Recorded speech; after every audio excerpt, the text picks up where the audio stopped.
I have a carburetor off of a Kawasaki Vulcan 7.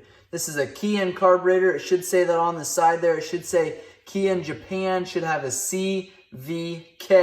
It's got some identification numbers down here. We've got a front carburetor and a rear carburetor, and it'll have an R and an F on the side of these carburetors here. This carburetor is different from most carburetors that I've gone through. I've gone through hundreds of carburetors, done lots of different videos, and this one is one of the most unusual carburetors that I've ever been through. I've gone through Goldwing, 4-cylinder, 4 carburetors, other V-twin carburetors, and this just has an unusual design, so I wanted to show you how to rebuild it, how to go through and clean it, what to look for while you're doing that. First thing you're going to want to do is split these carburetors. I've actually taken this carburetor and put it in an ultrasonic cleaner already. So it's already cleaned out, ready to go. But I just want to dismantle it, show you which parts to replace when you do rebuild it. And I want to show you what areas to clean, what areas not to clean, and completely go through it. So grab yourself a Phillips screwdriver. You can take, typically if your motorcycle is not going to start here, it's because of your pilot jet. And that's going to be under these two the Phillips screws here is a cap. The other thing you can do if your bike's sitting for the winter or you're going to leave it sitting for a time period, you can take and actually unscrew this cap right here. There's one here and there's one here, and that's the bowl of the carburetor. This is typically where your float would be at. In this case, all you have in here is a couple of jets, but either way, your fuel is going to sit down in this area. You can take and back this out, a couple of screws here, and fuel is going to drain out of this nipple here, and then on this carburetor here, it's going to drain out of this nipple here. If your motorcycle is not running good, you're going to for sure, if nothing else, make sure you pull these covers here and remove the jets. Make sure those jets are cleaned out. Make sure there's no dirt and debris down in there. If you don't, you're going to cause and that motorcycle is not running good, what you could potentially cause is a lean fuel mixture, and then you could burn up your cylinders that way. So go ahead and remove those. Again, 2 Phillips screws to remove that. And at this point, if you have not already drained the fuel out of your carburetors, they will be leaking fuel all over the place. So obviously we've done that already. Take and remove both of these. And underneath there, you'll see your jets. You do want to inspect this O-ring, make sure it's in good condition. Make sure you keep that stuff together there. Here is your pilot jet down in here. Here's your main jet. Your main jet here is basically when your throttle is a quarter throttle to wide open, your main jet is doing its work. Your pilot jet here is when you're sitting idling, or when you twist that throttle, there's going to be fuel coming up through that pilot jet all the way up to a quarter throttle, and even past there. But that's typically if your bike is not running good, anywhere between 0 throttle and a quarter throttle. A lot of times it's because of this pilot jet. You're just starving your bike for fuel most of the time. You can get different sizes of these jets. I suggest checking your owner's manual, or if you've added performance parts to this motorcycle, you can check the website that you get the performance parts from and make sure you got the right size jets in there.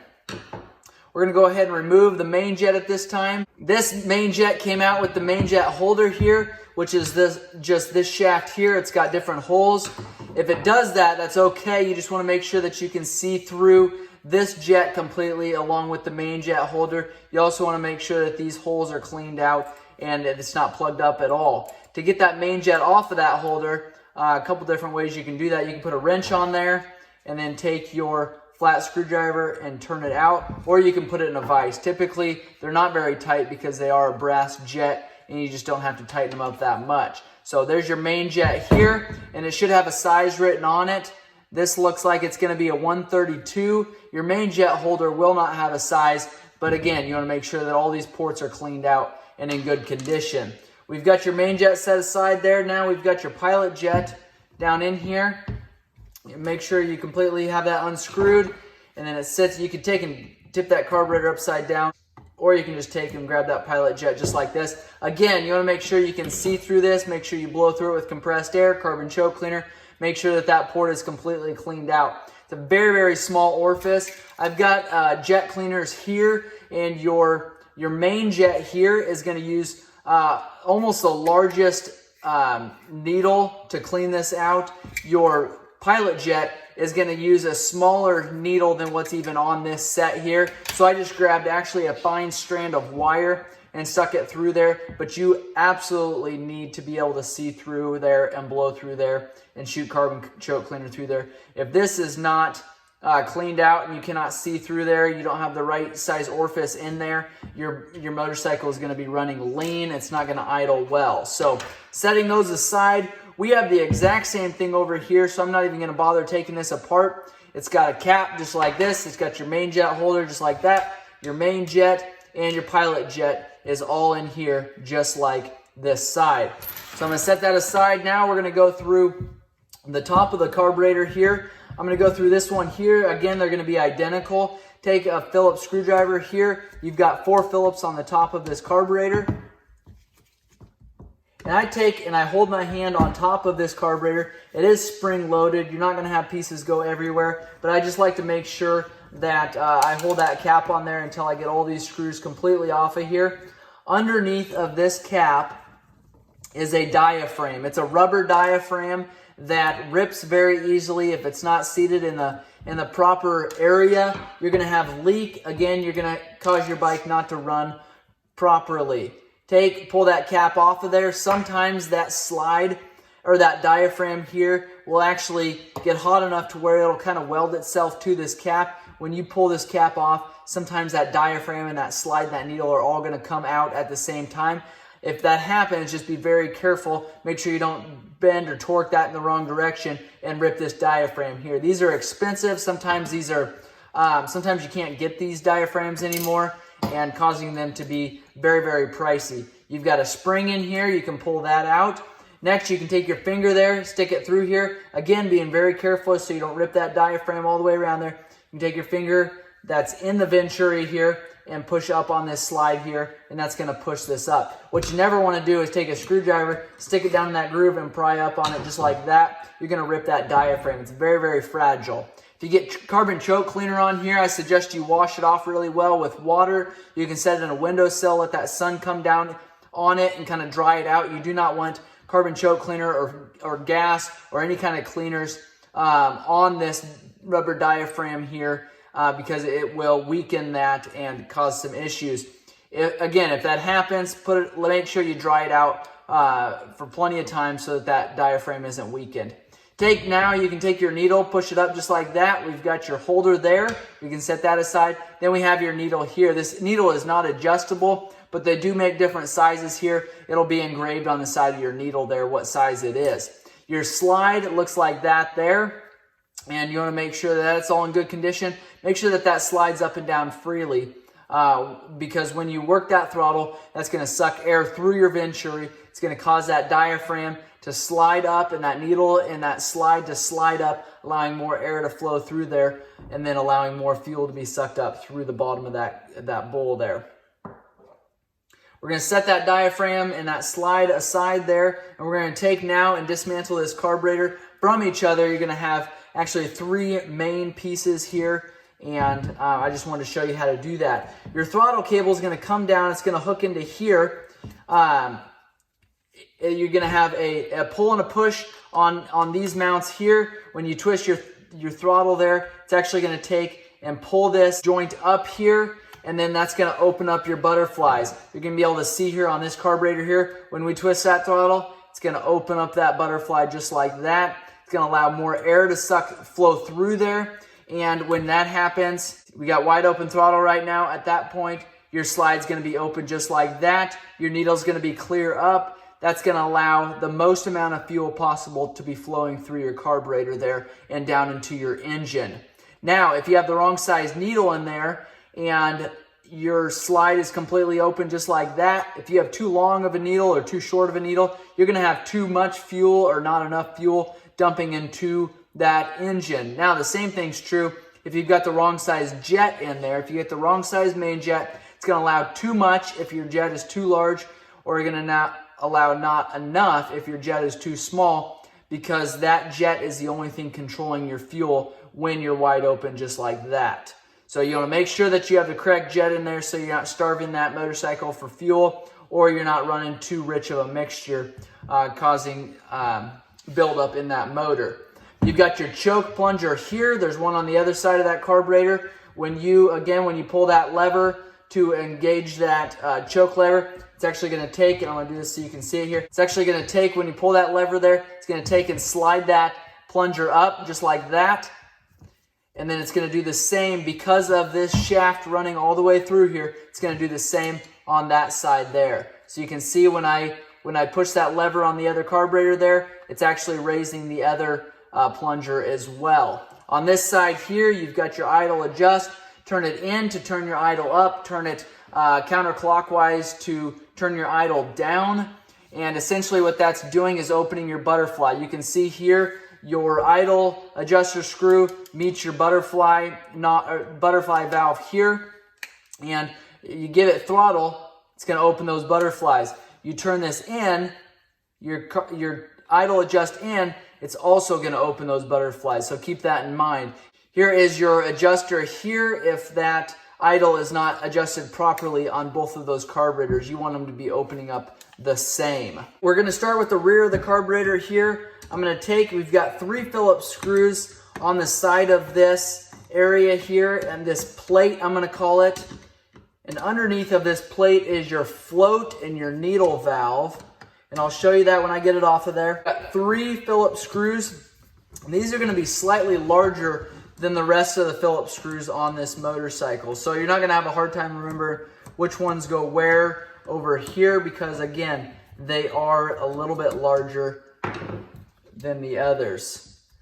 We've got the 3 off of there. Now, you'd think at that point you can just take and pull that carburetor and split it apart. There's more you've actually got to do. Flip your carburetor over then, and over here you've got your choke plunger and your lever here. This is where I was telling you just a second ago, when you pull your choke lever, that's what's opening up here. Take and remove this screw here. Don't remove the other side of this linkage here. They look real similar, but the other side has a spring. Just a couple more parts over there if you remove that side.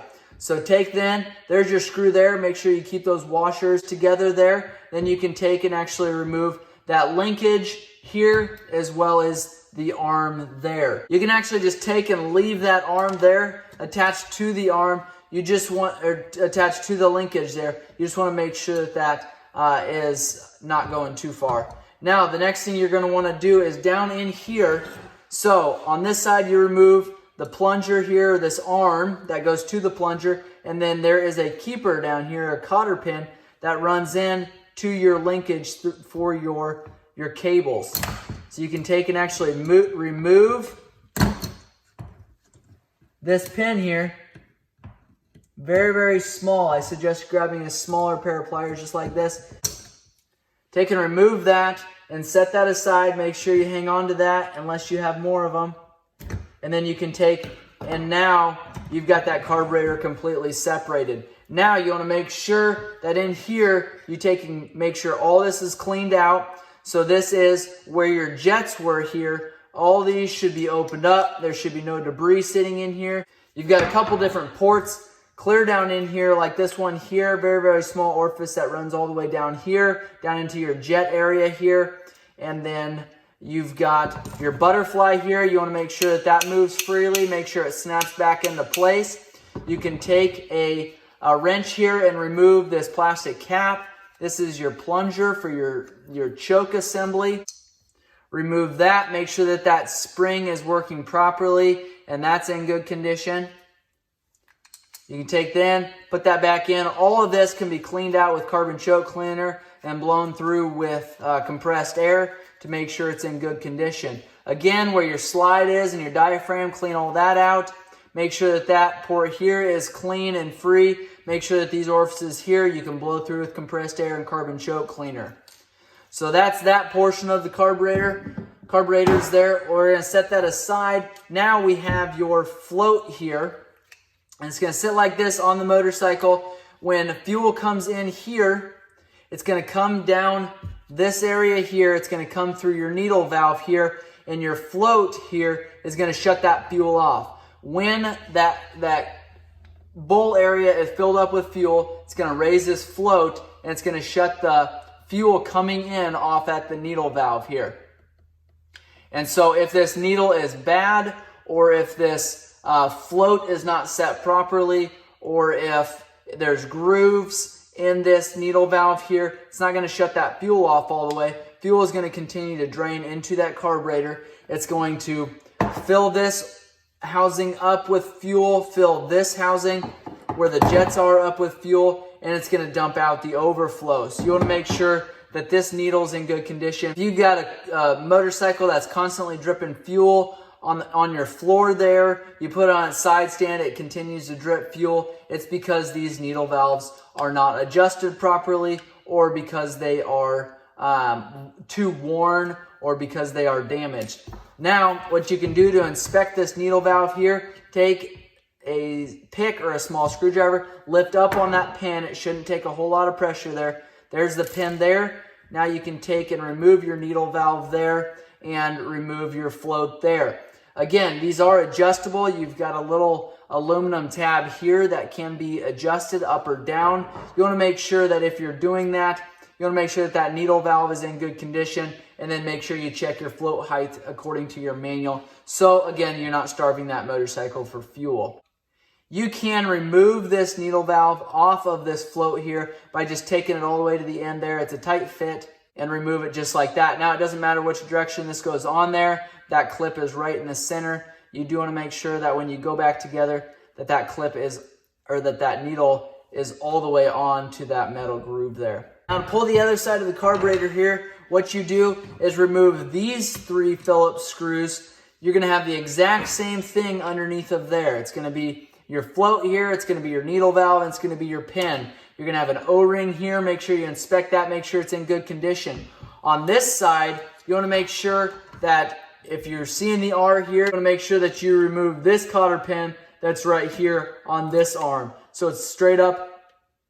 This arm here at the top is a pin. You want to make sure you remove that if you're going to go ahead and pull this cover off of this carburetor here. Again, I don't want to have to go through all of this again because this video is getting pretty long, but you're going to have the exact same thing underneath of this cover here. Again, blow through there, make sure it's all cleaned out. You don't want to spray carbon choke cleaner on these O-rings here, or you could potentially damage those O-rings. It just makes them a little weaker, just like it would be on the diaphragm.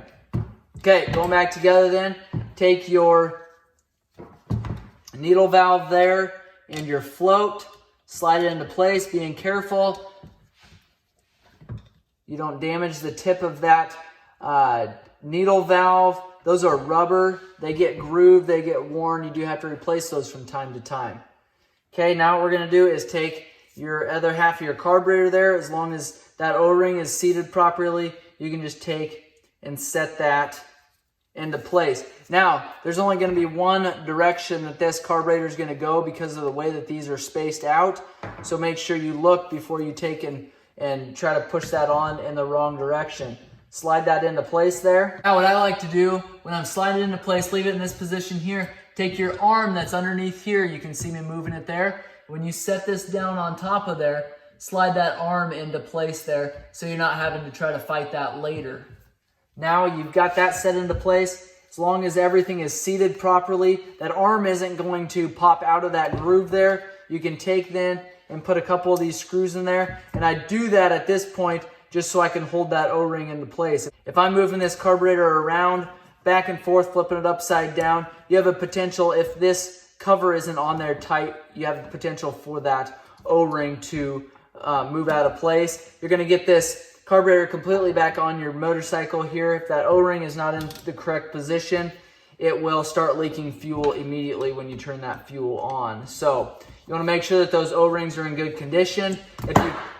If you've purchased a rebuild kit, the O-ring will come with it. You want to make sure that you use those O-rings. Now you can take and flip it back over. Remember that you've got your pin that you need to slide back on here. And sometimes you got to get your hand in behind here to push on this. These, you want to make sure that they are completely straight and flat. Take your screwdriver then, push that pin in position there and kind of hold it there. And you can take that cotter pin, slide it in there, grab the other side, and pull it down. Now make sure you take and bend those ends up. That way it doesn't come apart or slide out once it's in there. And I like to take and bend both sides. Now we can take, and it doesn't matter at this point what you do first, if you do your top diaphragm or your bottom side first there. We're gonna take our pilot jet, again making sure it's cleaned out and in good condition. And our main jet, slide it in there. Both of these are brass jets, so you don't have to really tighten them down a whole bunch. And then take and snug these up. Now we have your bottom cap here we can put on. Again, inspecting that O-ring, make sure it's in good condition. There's not really a groove for this to sit in. It can kind of slide all over the place, but you do want to make sure that when you get these small screws in there, that they're going in there straight and that you're not cross-threading these, because these are, this is an aluminum carburetor and you can do that very, very easily. So make sure they're going in there straight. Now that's on. Now what I'm gonna do is put our choke assembly back together. If this arm does come off, that's okay. You just wanna make sure that, because this arm has a groove in it, or this arm has a groove in it, that this linkage slides into. So if you're having a hard time getting this back together, it may be because that groove that's on this linkage here, that runs all the way down, has a groove in it. So you wanna make sure that that is in the correct position. Now you can take and slide that back onto your choke plunger. You've got a plastic washer that needs to go on there, as well as another aluminum washer. And then you can slide that into place there. You wanna make sure that that plastic washer does fall into its groove there, so that this slides up and down. You can, at this point, tighten this screw and it should still be able to go up and down. If that plastic washer is not in the right place, you probably won't be able to take your finger and move it as easily as that. So again, just make sure that plastic washer is in place. Now to get the top diaphragm put back in this carburetor, take your diaphragm and your slide there, slide your needle down right into the center hole there. Then I like to take my keeper, slide it in place there, take my pinky or a finger and slide it down. Now I like to take that diaphragm, put it just like that. Now this slide is directional. It'll actually only go one direction. So it looks like it could go either direction, but it will only go one direction. Make sure your needle is slid into the correct spot there. And now this is very important that you take and get this diaphragm put into that groove there. You want to make sure it's completely seated. Now if you have gotten carbon choke cleaner or fuel or another cleaner onto this diaphragm, more than likely it's not going to seat down in that groove very easily. Take your cap then, once your spring is slid on there, make sure your spring sits on that tab there. I like to keep my finger underneath of that slide there, just to make sure everything is seated properly before I let go of that slide altogether. Because if we accidentally take our thumb off of the top cap here on this carburetor and that diaphragm slides out of place, your motorcycle is not going to run like it should.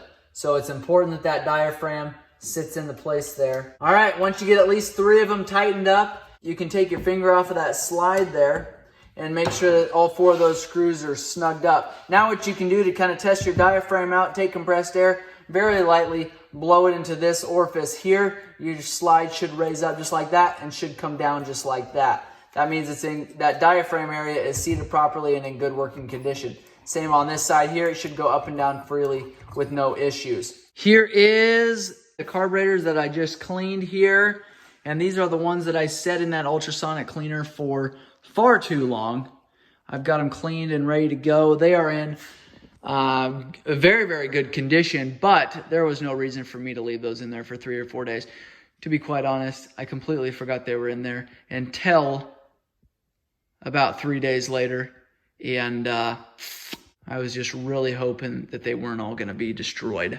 So they're not. They're in good condition. They're in no better condition than they would have been if I would have just cleaned up for like an hour or 2.